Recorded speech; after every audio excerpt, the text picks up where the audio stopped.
All right, ladies and gentlemen, we have enough quorum. Our facilitator is here with us. We are ready to start. Good afternoon once again. Thank you for choosing to spend this time with us.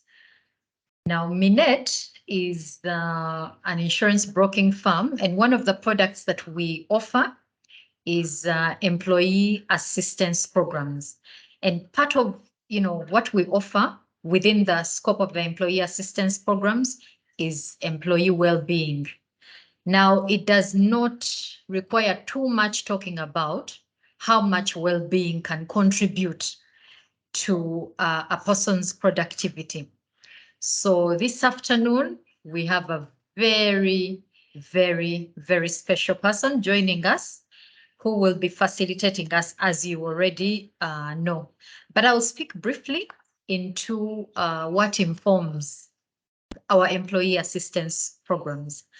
You need to know that at Minet, we do not come up with solutions that are not well researched.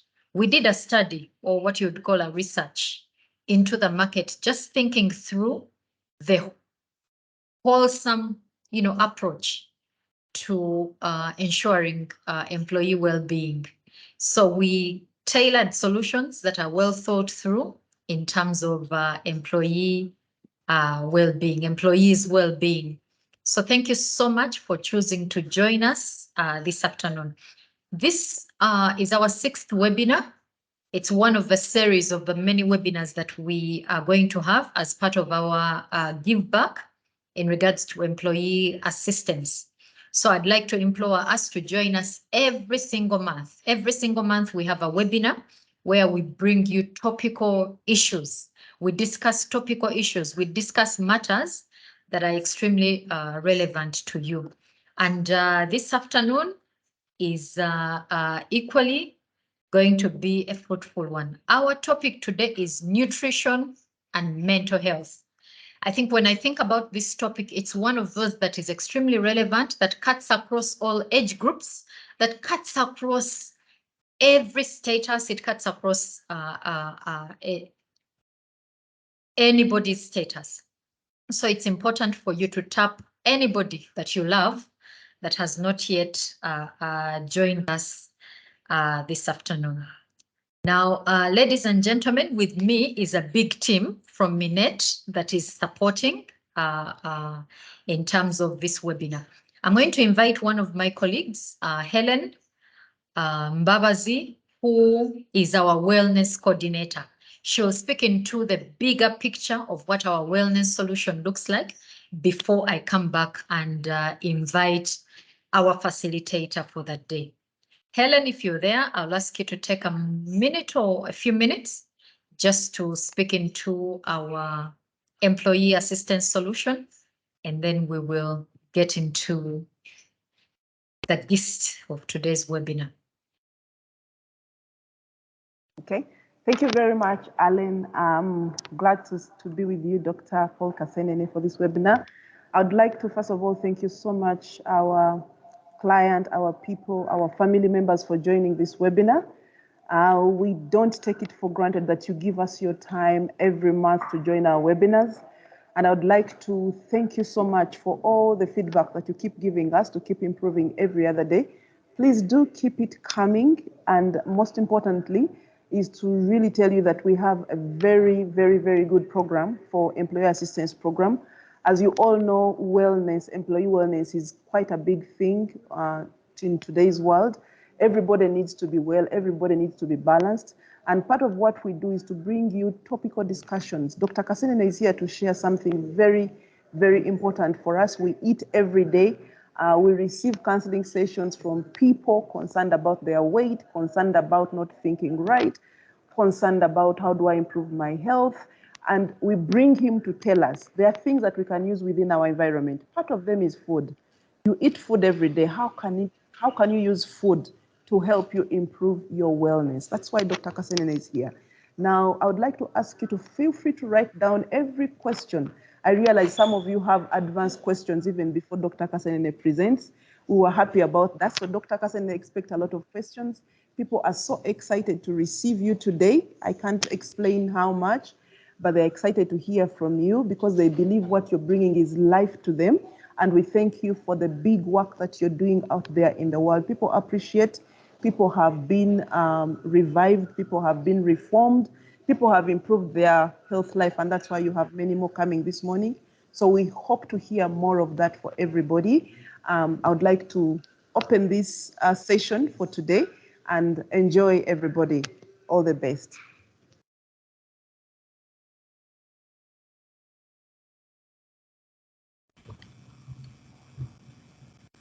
All right. Thank you very much, Helen, for that brief intro. Ladies and gentlemen, we are now getting into the major part of our webinar this afternoon. Our facilitator today does not need too much introduction. Dr. Kasenene, you're very, very welcome. Thank you for joining us this afternoon. Now, Dr. Kasenene, as we all know, probably some of us have followed him on social media and the different places. He is a medical doctor, but not just a medical doctor, but a specialized practitioner in nutrition. One of the things that I celebrate especially about Dr. Kasenene is his focus on lifestyle medicine, functionality and lifestyle medicine. I keep telling my workmates here that I am one of Dr. Kasenene's products or people that he has made in terms of well-being and health. He's a wellness expert. He's not just an expert through training, but he's equally passionate. I hope some of us have interacted with him. You know, I have seen testimonials of people that have almost cut, you know, a quarter of their weight in a matter of, you know, months just by interacting with him. So he's passionate, like I was telling you, in helping people achieve optimal health, well-being, and he does it through natural dietary and lifestyle methods. I think most of us, when we think about wellness, when we think about health, we are thinking medication, we are thinking procedures. If I have belly fat, maybe the solution is to, you know, cut me and what have you. No. His advice or his approach is natural. It's usually lifestyle or dietary related. He has a strong belief that superior nutrition can support your body to be well and heal itself. I mean, who does not want a body that will heal itself? Who wants to depend on medicine? Probably none of us. So Dr. Kasenene also has over 10 years experience. So he's the thing I celebrated the most about what he does is that it is well researched. Everything he will tell you is well researched. So Dr. Kasenene has got, you know, experience both practically, but also in terms of education. So he does interrogate. Everything that he does is interrogated. Doctor, you will allow me speaking to your book. You know, Dr. Kasenene is not just a wellness expert or one of those people that has is a seasoned nutrition expert, but he's also an author. Did you know that Doctor wrote a book, Eat Your Way to Wellness? So I know that even as he speaks to us, he will probably speak into that book. Ladies and gentlemen, without any further ado, don't help me welcome Dr. Kasenene to speak to us. Doctor, you're very welcome. Thank you, Helen, Alan, everybody in the Minet team for having invited me to be a part of your series on health and wellness. I'm excited to be here, especially talk about nutrition and mental health. Like introduced, I am a medical doctor by training, and my area of interest is actually nutrition, lifestyle, and functional medicine. And I always like to give a brief introduction about how I ended up in this space and why it's important. But before I do that, I'm going to share my screen. I'd like us to have an interactive engagement today. So I'm going to ask that we, get out our phones or our laptops and just go to this website, menti.com, everything is appearing on your screen. I hope you can see it. It's just going to help us to answer a few questions, engage with each other. So basically what you do, like, as you see, is you just go to menti.com and enter that code 4531742. Or you can just scan the QR code and you should be able to get in. Yeah, I'll just test quickly to see if it's working here. Yeah, we're in. Okay. So as we get in, we're going to talk about food and mental health. I really just want to, ask a question as I give you my introduction. So just to make sure that it's all working, there'll be a question there. How are you feeling today? So just to make sure that we are all able to participate in this quiz. So basically, as you answer that question, my journey began in 2007, 2008 as a medical doctor already working, and I began to experience subtle changes in my health. I gained some weight, my blood pressure started to go up, and because of that, I ended up being in front of a doctor who I worked with called Dr. Wawire. They were a very good physician. And what happened was very transformative for me because he actually prescribed for me cholesterol lowering drugs and told me that if I didn't change my lifestyle, I would end up on blood pressure medication. And being 28, being a doctor, I actually was very, intrigued about the fact that, even doctors like us can end up on medication. But I didn't want to take medication, and it dawned on me that many people who come to doctors don't want to take medication. They want to be well. And so I went on a journey to understand what can you do to be well. And my journey led me to a doctor in New Jersey called Joel Fuhrman, who wrote a book called Eat to Live. And many people think that my message is radical, but I think Joel Fuhrman's message was actually quite radical. So the first thing he asked me to do was he asked me not to eat cooked food for 7 days, and that really changed my life in many ways because first I thought I was going to die, which I did not. But secondly, after doing it, I realized how much better I felt. I followed his diet plan for a year, and within 1 year, I had lost 15 kilos, and I wasn't trying to lose weight. My blood pressure came back to normal. My cholesterol came back to normal. My allergies disappeared because I had very bad allergies. And the most fascinating thing for me was that my asthma got better.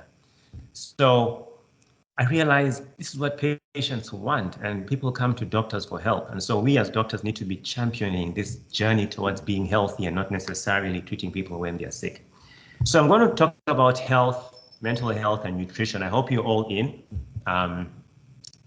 Today we're going to ask, does what we eat play a role in mental health? Are our food choices affecting and increasing our rates of mental health problems? And what exactly is mental health?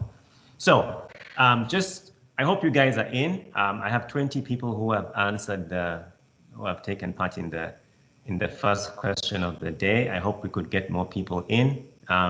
So just join at the top. You just go to menti.com and you use that code 4531742. Okay. So far we have 43 people, 45 who have answered. 18 are saying they're feeling just fine, 14 are good, 7 are energized, but we have a few people feeling tired and sad. So I'm going to ask that we, answer a few questions just so that we can actually, make a bit more sense about this presentation that we are going to have today. So when you think of mental health, what comes to mind? Just write down any 3 things, that come to your mind when you think of mental health, so that I can actually have an idea about, how we should, drive this presentation. Okay, peace, happy.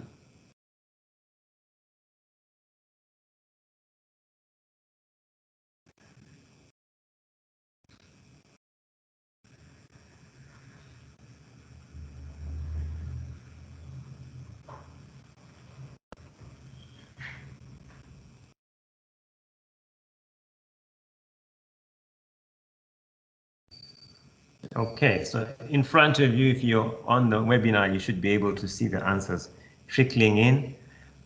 We see depression, we see stress, we see happiness, we see peace, we see confusion.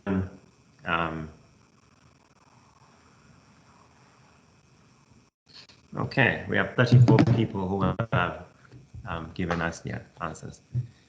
Okay, that's interesting. So thank you very much for sharing. Please continue to send in the answers.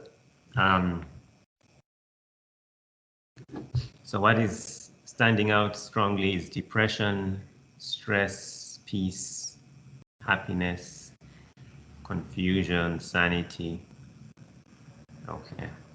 So thank you so much. We've had 152 answers so far. I'm just going to proceed. There are a few questions I'd like us to just answer about our mental health, and then we'll just dive into, nutrition and mental health. Okay. As we get started, I just wanted to just make this clear that anybody who has a brain, who experiences emotions, who interacts with the environment and other people can struggle with mental health issues. Now, I'm not going to make this presentation technical, but many times when we talk about mental health, people always think of the major psychiatric things like schizophrenia. These are people who have altered mental states with hallucinations. We think about people who had major depression, feeling suicidal. But I would like to also point out that mental health can include things that go beyond the major psychiatric issues. And everybody needs to be aware of this because this is all around us. Things like anxiety, people feeling more anxious than normal, people who have panic attacks, people who are struggling with attention. These are also things that can be considered mental health issues.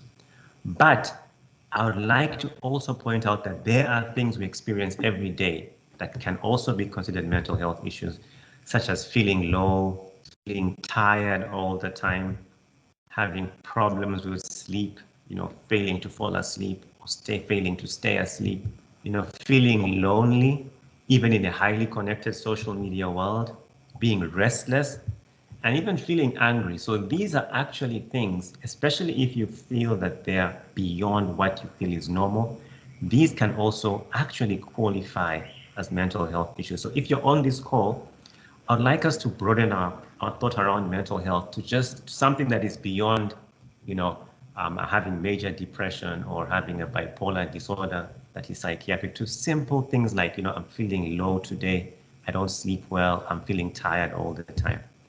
So let's take a moment to answer a few more questions about our mental health, and then we'll dive into the presentation. Again, the instructions are on the screen in case you just signed in.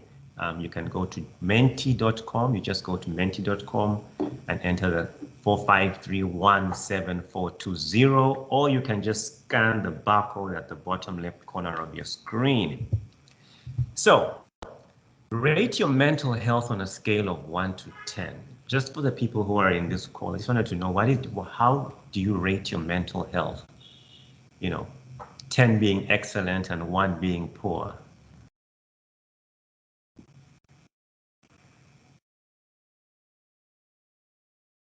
Okay, interesting. So most of us are somewhere in the middle.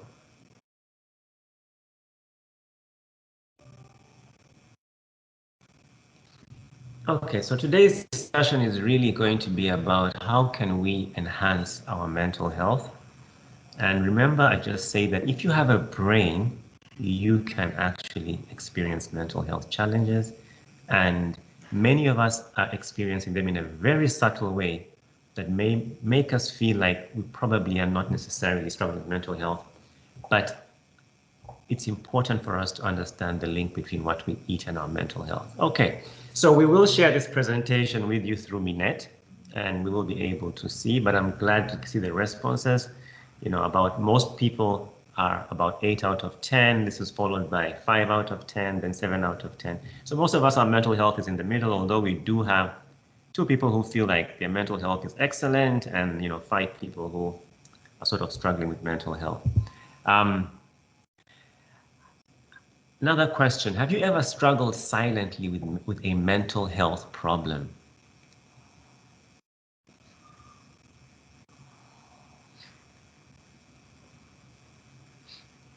Okay, so most of us, 22, okay.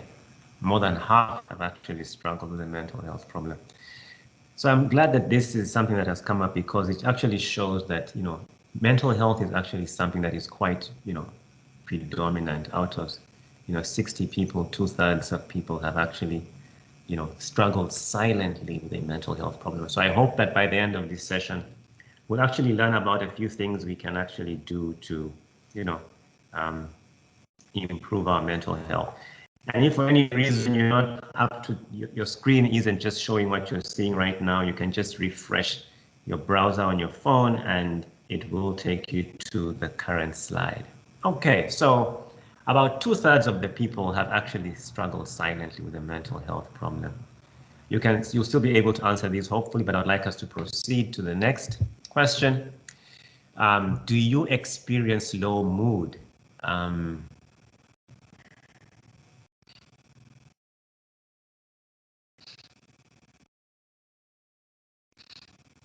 Okay. So most people actually experience low mood occasionally. Many people experience it frequently, and even some experience it very frequently. So I guess the people who are on this call actually will benefit from what we're going to discuss, and it will also give me an idea about how to, take the direction of this presentation. Only 2 out of 63 said rarely. But most of us experience low mood occasionally, at least those who have participated. Okay, thanks for your responses. How is your focus and concentration? Forgive the typo. Is it great? Is it good? Is it fair? Is it below average? Okay.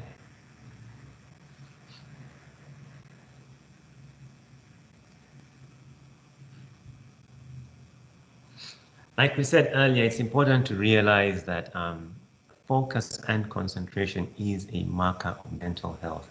So I'm really glad to see that people are responding. We have about 65 people who have responded. Most people are saying it's good and fair. If you're saying below average, some saying great, some saying poor. Okay. Please remember all these questions are actually totally confidential. Nobody will ever know what you answered. So if you're there and you're not sure that you should answer these questions, these are totally confidential. Not even I can see what people are responding to because it's just a click on your phone. Okay, a few more questions. How is your memory? Great, good, fair, below average?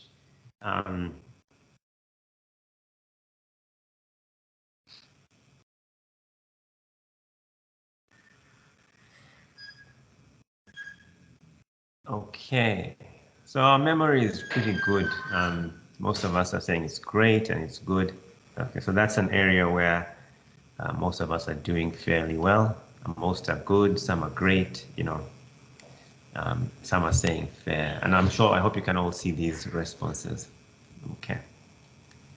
I'm glad nobody says poor. Okay. So, how much stress do you experience in your life? Is it none, mild, moderate, severe, extreme?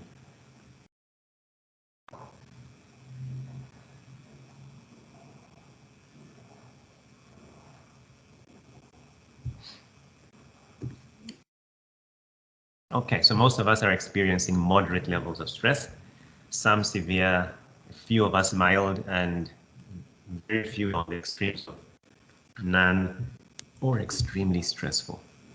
Okay. So just have one more question. This may be, this is just something, please just write out in your screen. How do you cope with stress?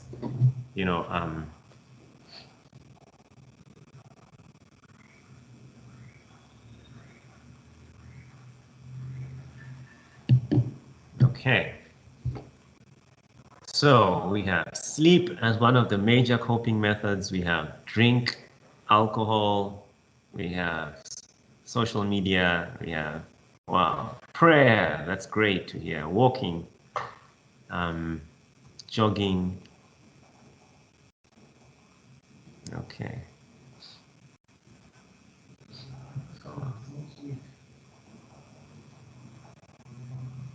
Sex is there. Wow, that's an interesting one. But yeah, watch a movie, walking, prayer. So music, sleep, and prayer. So the things that are most bold or feature most prominently are what most people are actually, mentioning. Okay, so we have pray, sleep, music, social media, talk it through, cry and eat, yoga, beer. We have a whole range of things that all of you can see here. Okay, isolate and pray, watch a podcast, dance, cry and eat, exercise, smoke, gaming, take alcohol, stress eat, steam and sauna, church, take coffee. Okay, so thank you for those answers. Well, I think gives an idea about how we all cope with our stress, um, crying, and okay. So I think this is maybe the last question before we dive. Have you ever felt your life was worth not living, or felt suicidal?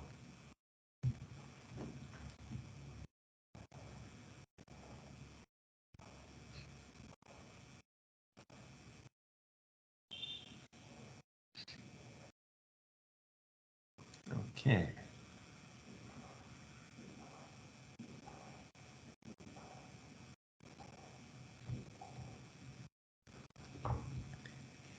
Okay, so most of us say no. About a quarter of us say yes. So about 1 in 5 or 1 in 4 people have actually felt that their life was worth not living.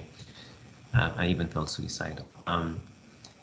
So thank you for those questions, for those responses. I'd like us to just dive into this presentation about mental health. What I want to start off by saying is that we are actually seeing a big rise in mental health issues. And like I mentioned earlier, these do not necessarily mean that you have a major health issue. I mean, things like stress and panicky and anxiety, especially post-COVID, are actually on the rise. So it's important for us to be able to identify when we think we have mental health issues and what we can actually do about it.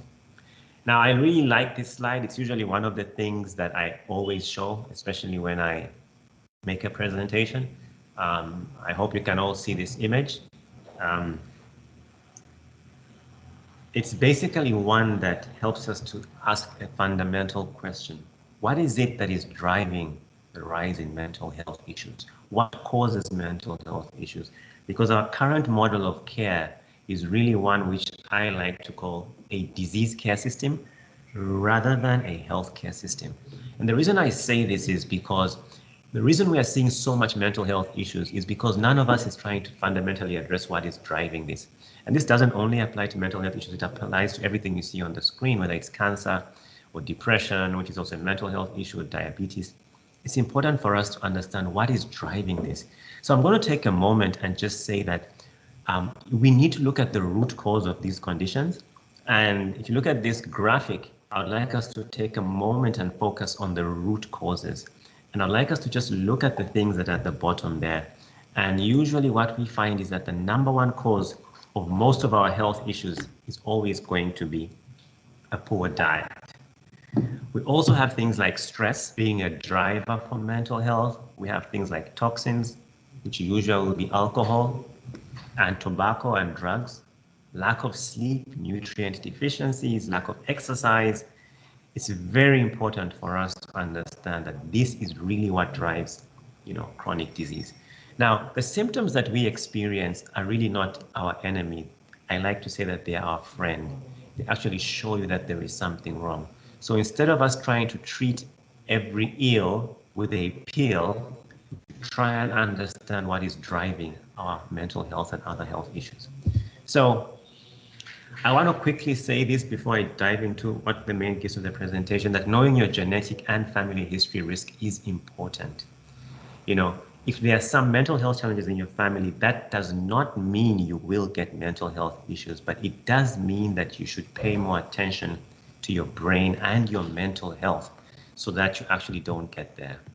Now, Many people with mental health issues may not need medication. I really want to emphasize this. Now, before you start any medication, ask your doctor, is there a natural option? But is there something I can do?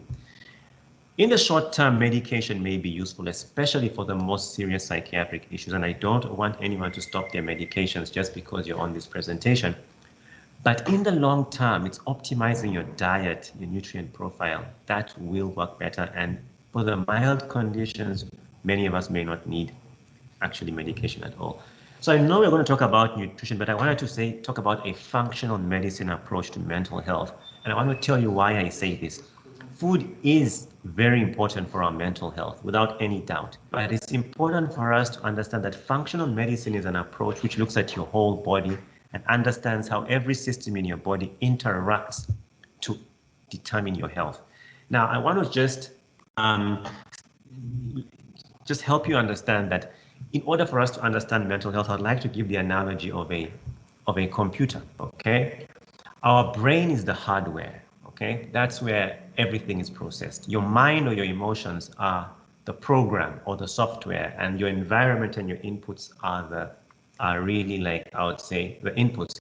Now, in order for us to understand mental health, the first thing I'd like you to remember is that your brain is a very fatty organ. The brain is composed of about 60% fat. And so fat is one of the things that we really need to think about in our discussion about mental health. So in order for us to have good mental health, we've got to have a healthy brain. And we'll talk about that. The second thing I'd like to talk about, mention very quickly, is that what determines the way we feel are the chemicals that are produced in our brain.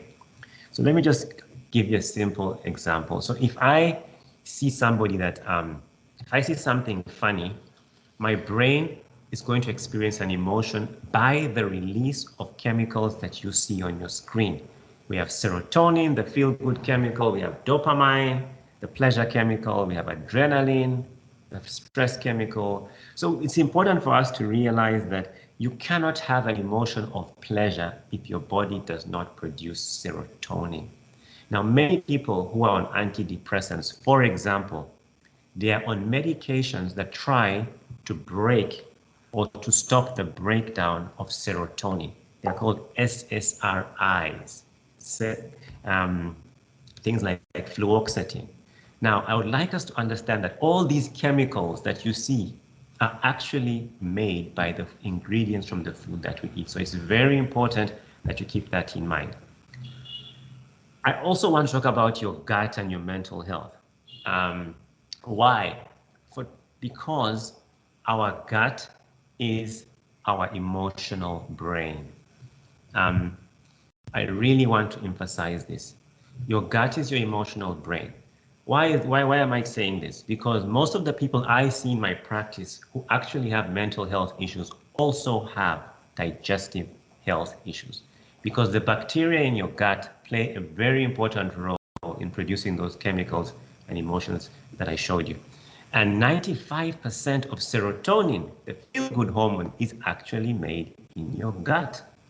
So whenever you have a mental health issue, always ask myself, do I also have gas and bloating and constipation and heartburn and diarrhea and abdominal discomfort? If the answer is yes, it's very important that you treat your gut, because sometimes our mental health issue is not a problem of our brain. It could be a problem of our digestive system. So please keep that in mind. The second thing to keep in mind from a functional medicine point of view is your hormones impact your mental health. Cortisol is produced by your adrenal glands. It's the stress hormone. Thyroxine is produced by your thyroid gland. People who have hypothyroidism will have mental health issues. Insulin, the blood sugar hormone, estrogen, and testosterone. So I'm going to ask you to remember this. If anyone in your family, any of your friends, and even if it's you, if you have a mental health issue, even if it's as simple as I'm always tired, I feel low in mood, it's very important that you check these hormones. And all these hormones are strongly impacted by what we eat. This word mitochondria, many of you may remember this from biology or not. These are small little organs in your cells that actually use, and they are most abundant in your brain and in your heart. And these are the ones that produce all the chemicals your brain needs. And they are very important for mood and energy. And so it's important to know what nutrients actually feed your mitochondria. So to the gist of our presentation, food and nutrition for mental health. You know, I always like to start by saying that you are what you eat. And I think this is a very important slide because many of us do not recognize that every cell in our body comes from the food that we eat. You know, if you are not eating healthy food, you cannot expect your brain to be healthy. Our brain, like I said, is made of lots of fat cells. And so it's very important to understand, am I eating healthy fat or unhealthy fat? I also want to say if there are any ladies on this call who want to have children, it's very important to remember that the cells in the brain of your children will be determined by the food that you eat. And lots of studies are telling us today that the reason we are seeing so much autism, attention deficit disorder, and all these neurodevelopmental challenges in children is because mothers in pregnancy are not eating a healthy diet. So, as we get started, I would like to give you a very simple thing to go with. It's a quote by Michael Pollan. He says, "Don't eat anything your great-grandmother would not recognize as food." So I'm going to share with you a few principles that I believe are going to be very useful for you on your journey, not just for mental health, but for your health in general. And principle number one is that 90% of your diet, everything that you eat, should be real food.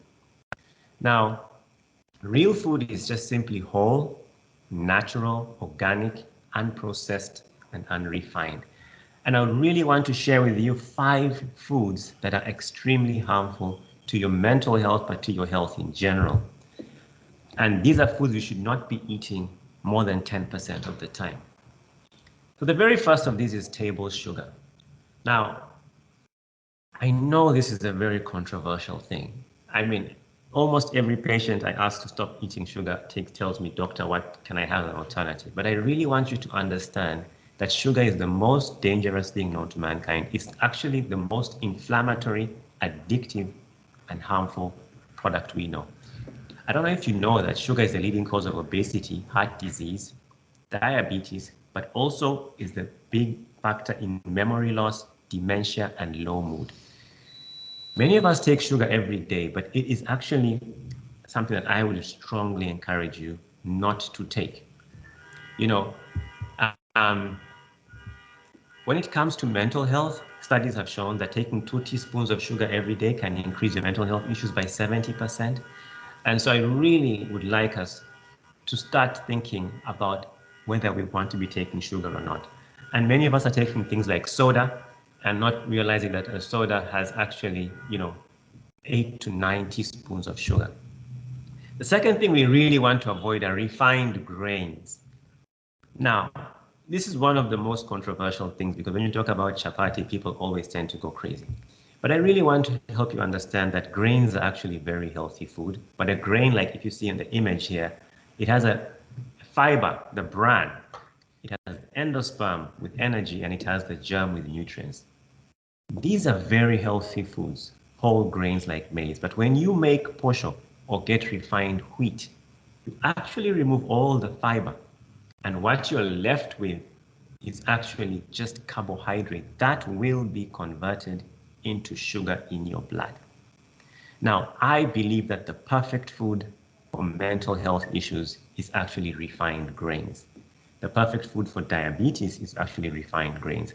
And actually, I don't know if you're aware of this, that now memory loss or dementia is actually being called type 3 diabetes, because now we are seeing that our brain, our memory, our focus and concentration is directly related to the amount of sugar that we consume. So we must avoid the refined grains. Now, on top of the list is white bread and then followed by chapati. I know these are the foods we like to take every day, but these foods actually lead to spikes in your blood sugar, which then leads to conversion of sugar into fat, unhealthy fat around your belly, around your blood vessels and around your brain. So we must avoid white bread, chapati, samosa, mandazi, white rice, pasta, pizza, cake, and biscuits, including the cereals we eat every day. Now, I know many of us at break time, this is what we typically want to have. You know, we have mandazi and samosas, but these foods are actually driving chronic disease epidemic. And so I'd really like to ask that we avoid these foods. The third thing that I would like to ask people to avoid, especially if you want to improve your mental health, is processed meats, sausage, bacon, ham, salami, frankfurters, as well as processed foods like crisps, like biscuits, even things like ketchup. We must avoid these foods because they are high in nitrogenous compounds, they are high in inflammatory compounds that are actually damaging our brain. The brain is fatty and the brain needs fat. However, we must understand and differentiate good from bad fat. There are certain fats we should not eat. In fact, the worst type of fat is margarine. Margarine is a type of fat we should all eliminate from our diet. Margarine is actually made from sunflower oil most of the time, but then they hydrogenate it to make it stable at room temperature. Now, I want you to imagine hydrogen is meant to make it stable, meaning it doesn't go bad when it's on the shelf. That means it can stay in the supermarket for a long time. But hydrogen has a bad smell. And so in order for them to get that smell out, they have to deodorize this thing with petroleum products. And after that, they have to bleach it because the product is now gray. So margarine, although it's yellow, it's actually a very unhealthy food. Other fats to avoid are sunflower oil, sunseed, soybean oil, corn oil, safflower oil, and canola oil.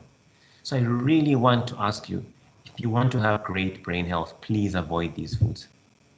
Better oils to consider are olive oil, avocado oil, almond oil, coconut oil, sesame oil, and flaxseed oil.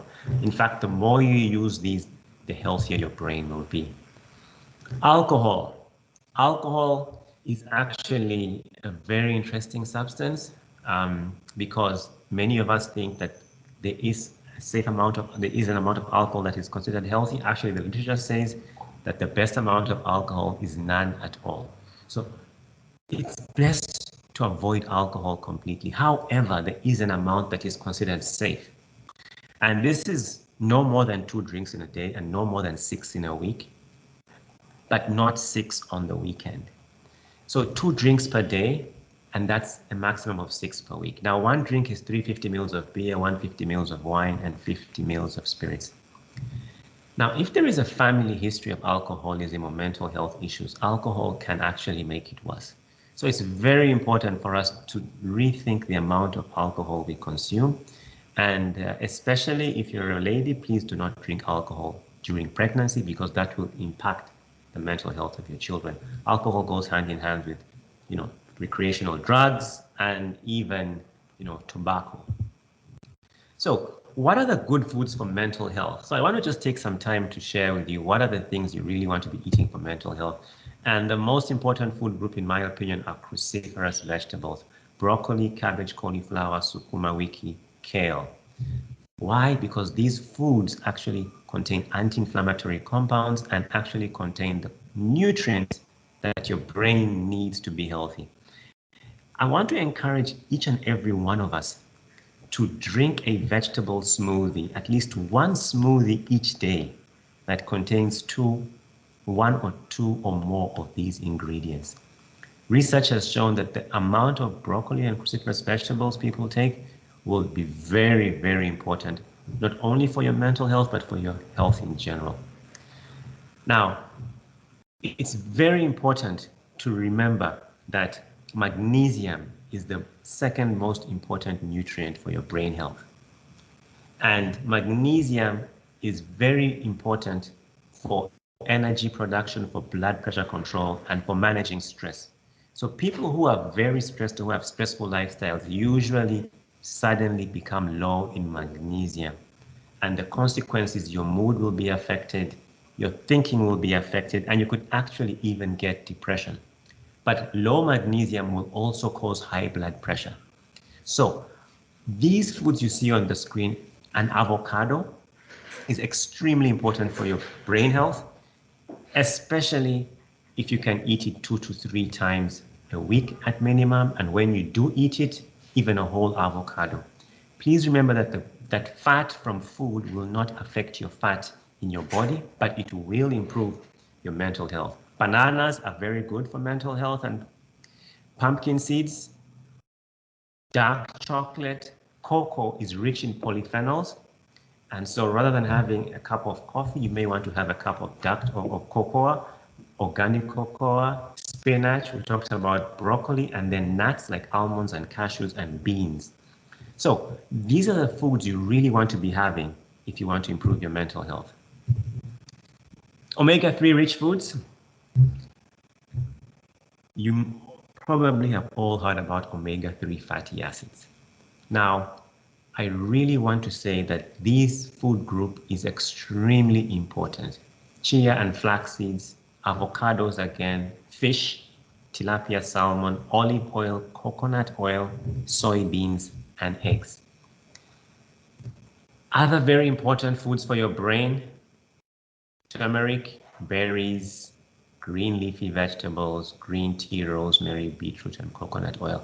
The things you see here, I would encourage you to have them in a smoothie every day. Now, in general, one of the problems we have with food is not that we are eating, we're not eating the right food, but also how do we structure our plate. So this, what you see right in front of you, is something that I really want to encourage each and every one of us to do. So at every meal, 50% of what we eat should come from fruits and vegetables. Now, if it's breakfast, this should be whole fruit, like an apple, a banana, a watermelon, a pawpaw, and whole grains. For example, maize or millet porridge or oats. This should be the 50%. If it's lunch and dinner, it should be vegetables. We talked about the cruciferous vegetables like cabbage, like sukuma wiki, like spinach, like beetroot. This should be half of the plate. Now, a quarter of your plate should be beans, legumes, nuts, and animal foods. These are the protein-rich foods, but they must be natural. So from Monday to Friday, I encourage people to eat legumes, beans, peas, and groundnuts, only a quarter of your plate. And then only a quarter of your plate should be carbohydrate-rich foods, your matoke, your sweet potato, your pumpkin, and your yams. So think about how we serve food at lunchtime. Typically, we will have about 7 or 8 different types of carbohydrate-rich food on our plate. But I'd like us to change that towards, eating only a quarter of our plate, or two fistfuls from carbohydrate-rich foods. When you eat is also important for your mental health. Now, many of us have heard of the concept of intermittent fasting. Intermittent fasting, or time-restricted eating, is basically a concept where you eat within an 8 to 12 hour window, and then you fast for a 12 to 16 hour window. So the best amount of time to fast each day would be 16 hours, and ideally that would be from 7 p.m. to 11 a.m. In that time, you're drinking only water. You can have some green tea or herbal tea, or you can even have a cup of coffee. Now, I do want to emphasize one thing. Many of us say they skip their dinner, but usually will have, some fruit or a banana or some maize or something light in the evening. Please note that when you are fasting, anything you eat that has calories, whether it's a fruit or even a glass of wine, will break your fast. So once you have your last meal in the day, please do not eat anything with calories in it. Because we are working people, sometimes your last meal of the day may be 8 p.m., but I do not recommend eating any food beyond 8 p.m. So your last meal should be 7 to 8 p.m. and then wait for at least 12 to 16 hours later. If it's 12 hours, that's 8 p.m. to 8 a.m. If it's 16 hours, that's 8 p.m. to midday. Please remember that with intermittent fasting, your body should be comfortable. If you've not been doing this, please do not struggle and feel bad and feel shaky. Please actually eat whenever you're hungry, but please try and have at least a 12-hour fast. And and grow it up until you have 16 hours. It's very important to have a 3-hour window between your last meal and going to bed. I really want to emphasize this point. Why? Because your brain detoxifies, removes wastes, improves the neurochemical balance at night as you sleep. But this process will only start if your stomach is empty. And once you fall asleep without an empty stomach or with food in your stomach, this process will not happen. And so many of us, our brains are not detoxifying, our brains are not healing because we are going to bed too soon from our last meal. That's why it's very important to try and have your last meal at least 3 hours before you go to bed, around 7 p.m. When you fast, you don't only get, benefits for fat burning, but you also get detoxification, immune boosting, and hormone stabilization effects. So I really want to encourage us to reduce the amount of time we spend eating. It's also important to learn to eat for your own body. If many of you spend your days sitting, I would encourage you to have 2 meals a day instead of 3 meals. And that would be having your first meal around 11 a.m. and your last meal around 6 or 7 p.m. So remember this, ultimately what you eat is up to you. And I know many of you have heard this presentation before, but the next time you put food in your mouth, ask yourself, is this good for me or not? And remember, if you buy healthy food, you will eat healthy food. If you cook healthy food, you will eat healthy food. But if you buy junk, eat unhealthy food, you will actually end up eating unhealthy food. And I like to always say that many of us are Christians and we like to pray for good health. But I also like to remind many Christians about the verse in Galatians chapter 6 verse 7, which says, "Do not be deceived, God will not be mocked. A man will reap what you sow." So if you want to have good brain health, it's important to actually eat healthy food. Now, before we talk about a very important thing, do you need nutritional supplements? I just want to explain that if we eat a large amount of healthy foods for our brain, within a period of 3 to 6 weeks, we can reverse many of the chronic mental health issues that people are experiencing. So food in itself can be very powerful. Specifically for brain health and mental health, I really want to talk about nutritional supplements. Do they have a role to play? The answer is yes, and a big yes. And I'm going to explain to you why. Many years ago, the amount of time people spent using their brain was about 20% the time the modern man spends using his brain. There were no phones, there were no television, there was no social media, there were not so many opportunities to read books. There was less stress, less traffic jam. So what we are finding today is that our brains are working 5 times as hard as they did a few years ago. That means our body is using up a huge amount of nutrients. Can we get everything from our food? Yes, we can. But sometimes we need to recognize that our foods are now nutritionally devoid, especially because of the farming practices. Many of us, we keep our foods in fridges, we cook the food, we microwave it. By the time we are eating our food, we are not getting as much nutrition as we should. And so it's very important for us to try and supplement with these 5 nutrients. The first is omega-3 fatty acids. Now, because it's a general presentation, I don't want to give a prescription, but I will tell you, you need a high dose of these nutrients to see an impact.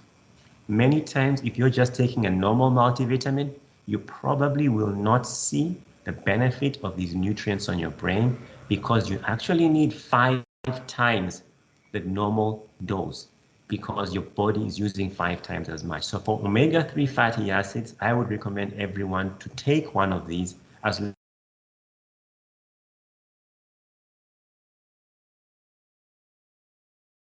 long fatty acid supplement.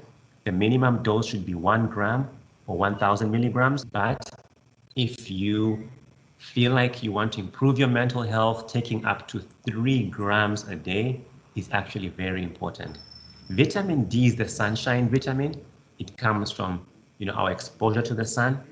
Sadly, many people spend most of their time indoors. When I am outdoors, I'm usually covered up except when I'm running or walking.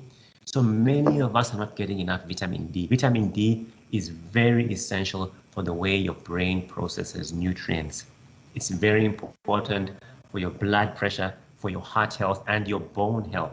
I recommend that if you're a woman, you don't even need to do a vitamin D test. I would recommend you take at least 5,000 international units as a supplement for at least 3 months. But better still, go and check your vitamin D level. It must be above 50. Please remember that. When we do a vitamin D test, most of the time, the test is looking for a level below which you will get rickets, and that is 20 and below. So below 20, you're at risk for rickets and bone deformation. But between 20 and 50, although you will not get rickets, it is still not enough for optimum function. So you want to have above 50. Vitamins are the vitamins that help nerves to function and help the nerve signals to move. So many times we can check vitamin B12 and some of these tests. Some of these vitamins, you can do them in a lab test, but I would recommend anybody with mental health issues to be taking a B vitamin supplement for at least 3 months. We talked about magnesium. The dose is 200 to 400 milligrams. Please remember, when it comes to supplements, some supplements are not very effective. There are actually about 4 or 5 types of magnesium. There's magnesium oxide, there's magnesium citrate, there's magnesium picolinate. You want to get, if you can remember this, the magnesium glycinate, not magnesium oxide. Coenzyme Q10 is the mineral that feeds the mitochondria that produce energy. So I really want to encourage every one of us. I take most of these supplements, at least I take omega-3 fatty acids, vitamin D, magnesium, at least 3 to 4 months in a year. I occasionally take B vitamins and CoQ10 because even I struggle with mental health issues, fatigue and stress. So it's very, very important that we take these. And if anybody has a mental health issue, before you take antidepressants and antipsychotics, please take some of these. Now, there are specific chemicals and compounds that are going to enhance the way your body works. For example, people who have low mood, they are low in serotonin. Serotonin is made from 5-HTP, an amino acid. So if you take an amino acid, 5-HTP, your body will be able to generate serotonin and you will be able to feel better and to feel good. So it's sometimes important to know this. GABA is gamma aminobutyric acid. It's very important for keeping our bodies relaxed. If you fail to relax, if you can't sleep at night, your brain is on overdrive, GABA is good for you. L-theanine is very important for relaxation and brain performance. So many of us, I wanted to just put this slide here, find that in states of emotional challenges or in states of stress, we tend to stress eat. If one of them that came up. So it's important to understand the reason we stress eat is because our body is looking for something to help us feel good in our stressful situation. And usually it's because we are very low in serotonin, the feel-good hormone. So this product called Apicab actually provides the amino acid. It helps you crave less, especially alcohol and drugs. It helps people to eat less, so it helps them to lose weight, but it also helps them, to metabolize carbohydrates better. God has given us many herbs that will help us with our mental health. Sometimes all you need is just something herbal. Ashwagandha is an adaptogen for stress. Kava root helps with mood and anxiety. St. John's wort has actually been shown to be able to treat depression. So again, sometimes we can get these as herbs. We can put them in our tea. Sometimes they come as teas, but sometimes you can actually get a supplement and actually use that. Passion flower is very good for people who have stress and if you feel it in your muscles. So other important things very quickly about improving our mental health: exercise. The body requires 3 hours of exercise a week. Those of us who think we have no time for exercise will sooner or later have to find time for illness. Please, the week has 168 hours. We only want 3 of those for exercise. How can we get enough exercise into our diet? First, into our lifestyle. First, learn to exercise at home. Many of us, we feel like it's important to go to the gym. Not necessarily. You can learn to exercise at home. And you can actually use specialized apps which are free of charge to help you get a workout routine. But this is what I recommend. I recommend that every morning you should spend 10 minutes in strength exercises every morning as soon as you wake up. This includes squats, sit-ups, push-ups, and planks. And you do 12 of these and you repeat it 3 times. It's very important for building your muscle strength, especially if you're fasting, because when you're fasting, your body can break down muscle. In the evenings, I encourage you to take a 15 to 30-minute walk at least 3 times a week. That will be very, very important. And lastly, if you do experience any mental health issues, it's important to do high intensity interval exercises. What that basically means is, for example, if you like to walk, you occasionally sprint for 30 seconds, and then you walk, and then you sprint again. Interestingly, when you run, your body thinks that you've run away from the problem, and so it will remove adrenaline from your blood and help you feel relaxed. Exercise is extremely important for mental health, and studies have shown that the more you exercise, the healthier your brain will be and the bigger your brain will be. So I also want to encourage us to stand more and sit less. Sitting has been linked to mental health challenges, especially depression and binge eating. So I want to encourage you never to sit for more than an hour at a time, always getting up to stretch and move. And if you can't get a standing desk, it can help you. Get a smartwatch to help you track your physical activity. It's very, very important. Sleep. The body requires a minimum of 7 hours of sleep each night. And unfortunately, you can't avoid this. People who are sleeping less than 6 hours at night are those who have been shown to have the highest risk of mental health challenges. Studies have shown by simply getting 7 to 8 hours of sleep a night, you can actually improve significantly your mental health challenges. I recommend going to bed early, preferably 9 to 10 p.m. And remember, the body heals between 9 p.m. and 5 a.m. So remember, an empty stomach, go to bed by 10 p.m. You will reap the benefits. Relaxation techniques are very important. Sometimes you can't run away from stress. Sometimes your mental health is always a challenge, already a challenge. I want to ask you to try and learn deep breathing, and how to do it is written on the screen. You do deep breathing, you do 10 to 15 deep breaths in and out twice a day. So you take a deep inhalation through your nose to the count of 5, hold to the count of 2, out, deep exhalation through your mouth to the count of 5. Even one breath will relax your body, but if you do 15 twice a day, you will actually see significant benefit. This is my favorite, tip for improving mental health, although it's not about food. Saying thank you and forgiveness. When you say thank you, immediately your brain is going to produce those chemicals we talked about, serotonin, dopamine, and endorphins. It's simply amazing, like it reads there.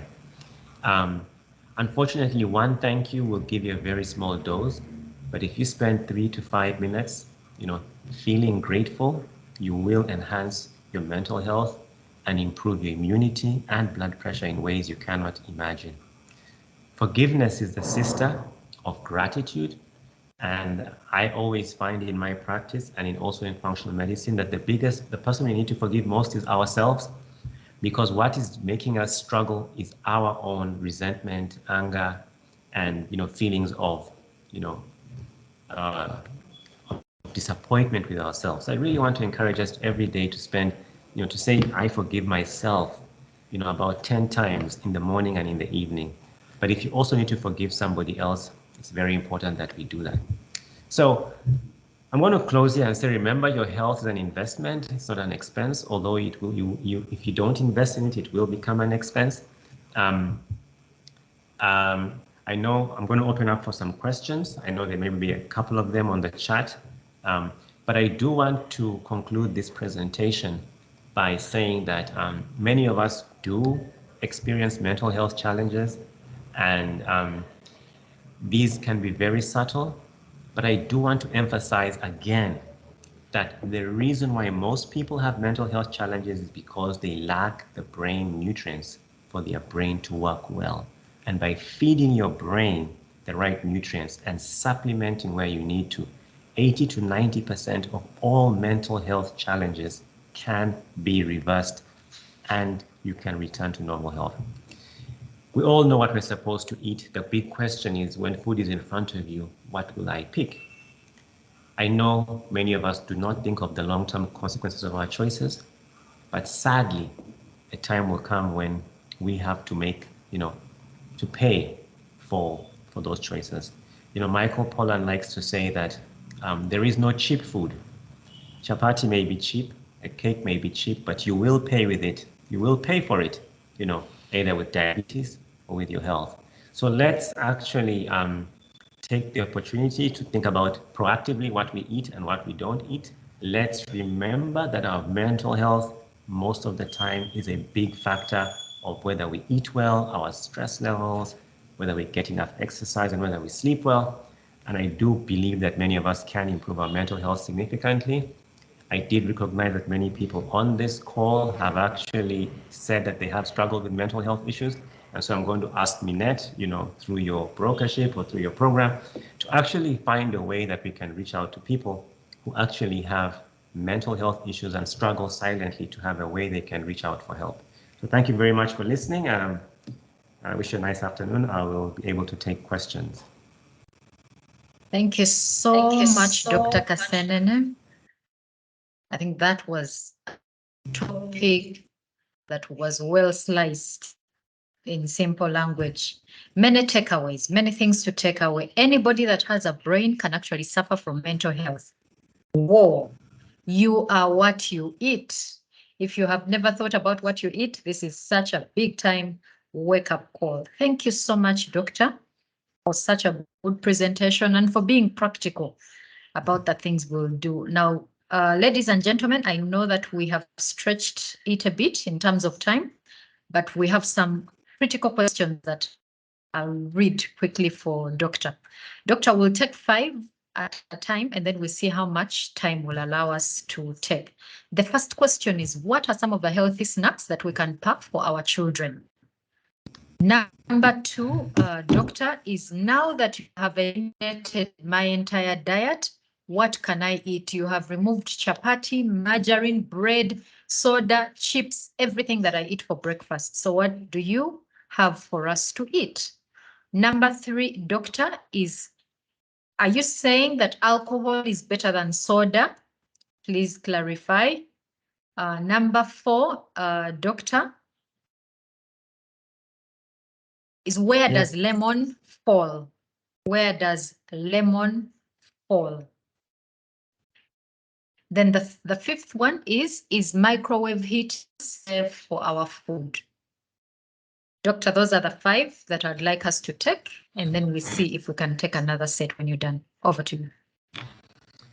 Thank you. What are the snacks we can pack for children? That's very interesting. So again, I will categorize them into 3 categories. The first will be whole grains.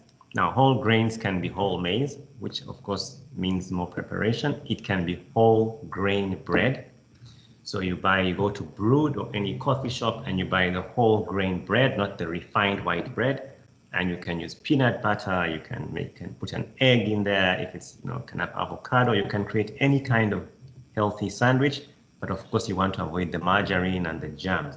The second thing we can pack for our children is fruit. So fruits, some of them don't even need to be prepared, like a banana or an apple. You have fancy ones like grapes. Sometimes you can just pack them and take them. Of course, sometimes you can prepare them like pineapple and watermelon. But thirdly, also nuts and seeds. So almonds and cashews and nuts and seeds. So these tend to be the gist of the healthy things you can pack for your children. Now, sometimes we do have people who are learning to prepare who are making healthier snacks like dried fruit, dried bananas, dried pineapple. Sometimes these are healthier snacks.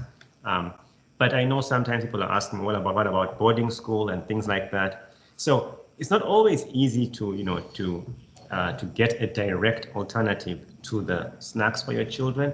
But I think if we think around these healthy foods, we can actually find a solution. You can even pack, a fruit salad. A vegetable salad. You can pack a smoothie. There's so much we can pack for our children, but it all begins with awareness about the importance of these foods and also the time required to prepare.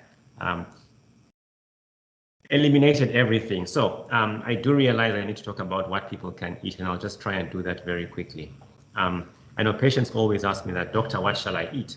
So I'll tell you there are 7 food groups we can eat from. Okay. The first is vegetables. We talked about the cruciferous vegetables, broccoli, cabbage, cauliflower, sukuma wiki. In vegetables, there's also leafy ones like spinach and dodo and nakati and all our local greens. And then there's colorful ones like beetroots and carrots and cucumbers and eggplants. So that's one food group we can eat from.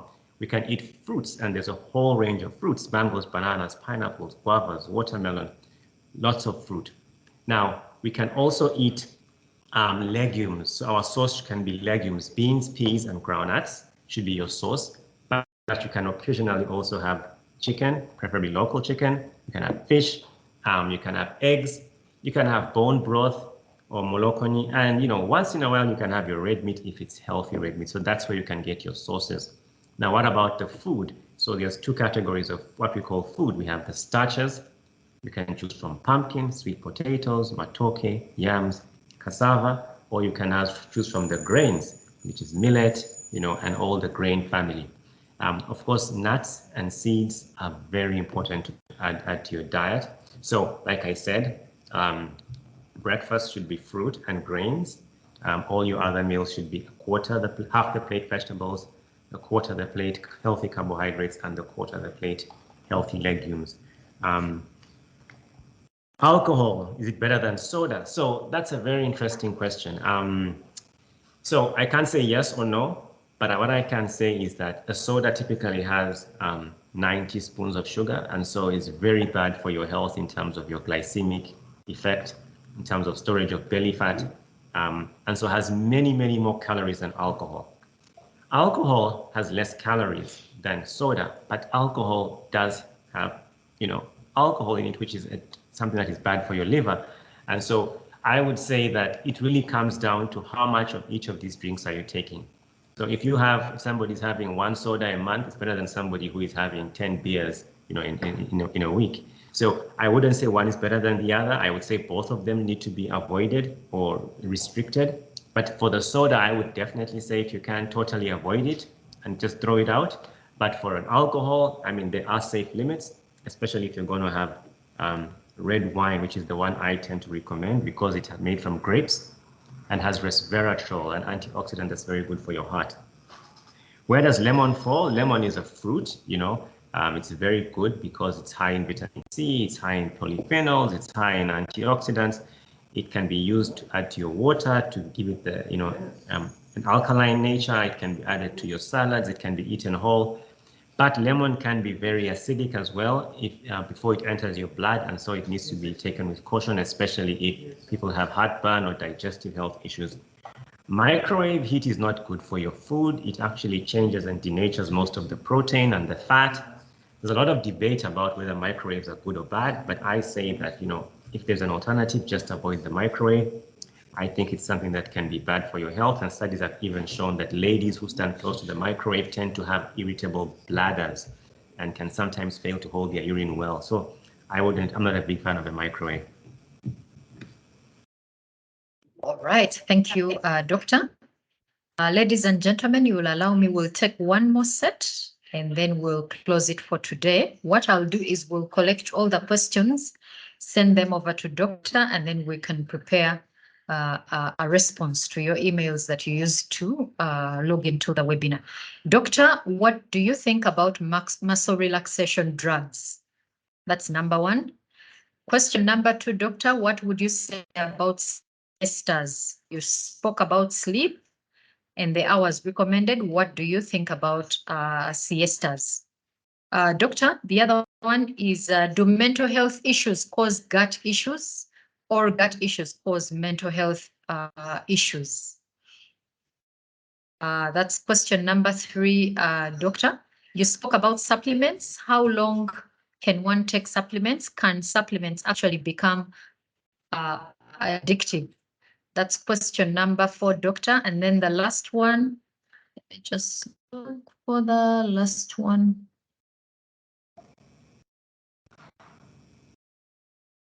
Okay, I think the last one will be addressed by Helen. How do you get support? Ladies and gentlemen, Helen has posted our contacts here at Minet. We have an email, hope@minet.co.ug, or you can reach us on 0783 750519, and we will support you. So you can reach us on that contact. You can check in the chat. Helen has posted our contact details. Doctor will take those. Okay, so muscle relaxation drugs. So anytime there is a medication that you have to swallow, you need to realize that it has any benefit it gives you is because of its toxic property, because of something in it that is going to interfere with the way your body works. So I would always say that look for a natural alternative first. There are so many, things you can use. You can use essential oils like lavender. People use CBD oil. People just use magnesium to swallow. There are so many natural muscle relaxants. But the question you need to be asking is, why do I have tense muscles, or to what extent am I looking for a muscle relaxant, so that you actually address the root cause of the problem. But there are many. I would say any medication in the short term is okay if it's going to help you solve an immediate problem, but anything more than 3 days is going to probably end up being a challenge to your health. Siestas have been shown to be good for health, provided they are not too long. So anything, 30 minutes can be fine, especially if you are tired. But if you take a longer nap during the day and enter into the very deeper forms of sleep, sometimes you will disorganize your body's natural sleep rhythm, and at night you may struggle to fall asleep, but there isn't an issue with a siesta. So does mental health and gut, is it the gut that causes mental health issues, or is it the brain that causes mental health issues? So there's something called a gut-brain connection. And what we now know is that the gut, or your digestive system, is sending 4 times as many signals to the brain than your brain is sending back to the gut. So usually the problem is actually starting in the gut. Why? For 2 reasons. I talked about them earlier. The first is that most of the bacteria in your gut, they call it the microbiome, what people call probiotics, are very essential for producing signals to your brain that tell the brain how to respond. Your gut is the one that gives the brain an idea about your general state of health. But secondly, because that's where most of the serotonin is produced, the feel-good hormone, 95%. What we see in functional medicine is that it's the gut which causes brain health problems.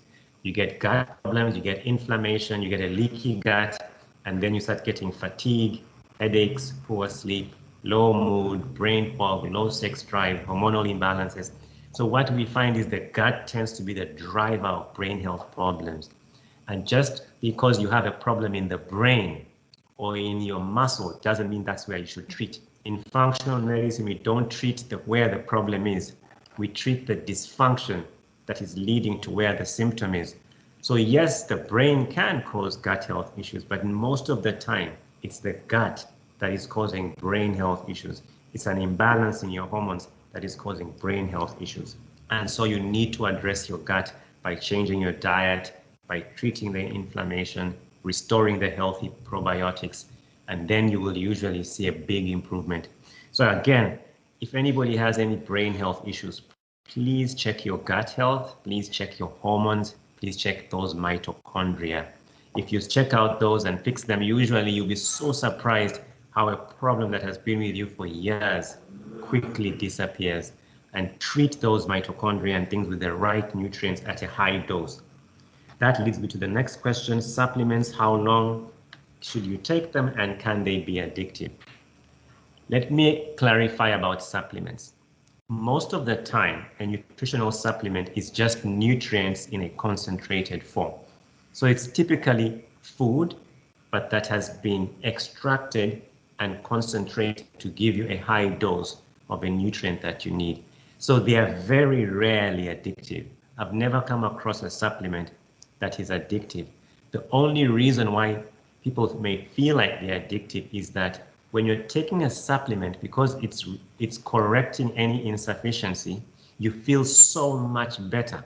And when you stop taking the supplement, you actually find that if I am not eating well, if I was only using the supplement to cover my problems, I start to feel unwell again. And so I take the supplement and I feel better. So you start to feel dependent on the supplement, not because you're addicted to it, but because it is solving the problem.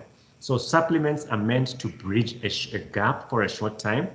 You take them for 2 to 3 months while you're also eating a healthy diet, exercising, getting enough sleep, so that after 3 months, you do not need a supplement. We should not be taking supplements all year round unless it is a multivitamin, which usually is a very, very low dose. But even then, if you're eating a very healthy diet, you shouldn't need to take a supplement. I do want to caution you that some supplements are not high quality. And so sometimes they may actually make you feel worse, not because the supplements are bad, but because they are using preservatives and additives that are making you actually get a poor quality supplement. Supplements are not substitutes, they are supplements. So please use them that way and use them to just bridge the gap. So if you need more help from us, you can go to my website at drkasenene.com. You can follow us on social media. I did write a book, Eat Your Way to Wellness. Thank you for mentioning it. There's actually a revised version coming out next week or the week after. Please hang on and just look out for that. It does answer many of the questions people have around food. What should I eat? Why should I not eat that? Should I eat more animal foods or less animal foods? And just helps you to get off this food confusion that is making so many people feel like, eating is a punishment, and yet eating should be something we all do and enjoy while nourishing our bodies. So thank you so much for listening, and thank you, Minet, for inviting me. Please use Minet Services, a great insurance broker, and I'm happy to be associated with them. Have a nice afternoon. All right. Thank you, Doctor. Doctor, we are not letting you go off the hook just like that. Yes, without our parting shots. So thank you. Thank you very much, Doctor. Thank you, ladies and gentlemen, for joining us. For all your wellness needs, please contact us at hope@minet.co.ug, or you can call us on 0783 750 519. The number is in the chat as well. We will be having, like I mentioned, this is a series. This is one of a series of webinars that we have every month. We have one coming up in July, talking about workplace wellness culture for a thriving human capital. Please look out for it, join us, and you know that we always bring the best people in the market to talk to you. Back to you, Doctor. Thank you very much for that very insightful presentation. Thank you for taking the questions that you've been able to take. Doctor, could you give us your parting shots? What would be your parting shots today? Well, thank you for having me. Because we're talking about mental health and nutrition, my parting shots would be that we are facing an epidemic of mental health challenges, and everybody is affected, from young children all the way to adults. Most of these challenges are because of our lifestyle and our brains taking a lot of hit. Too much social media, too much usage. The good news is, by nourishing your body with the right nutrients and the right foods, many of the mental health issues we experience, even simple things like feeling tired and a low mood, can be totally reversed, and you can enjoy great mental health. Food is indeed the most powerful medicine. So let food be your medicine, and let medicine be your food. Thank you very much. Thank you, Doctor. Indeed, food is your most powerful medicine. Thank you so much, Doctor. Thank you, ladies and gentlemen, for joining us. Look out for our next webinar coming this July. Dr. Kasenene can be reached through his website, which has been posted in the chat, but we have also partnered with him as Minet. So reach out to us on our contact details. We will support you for all your wellness needs. Thank you so much. Have a great afternoon.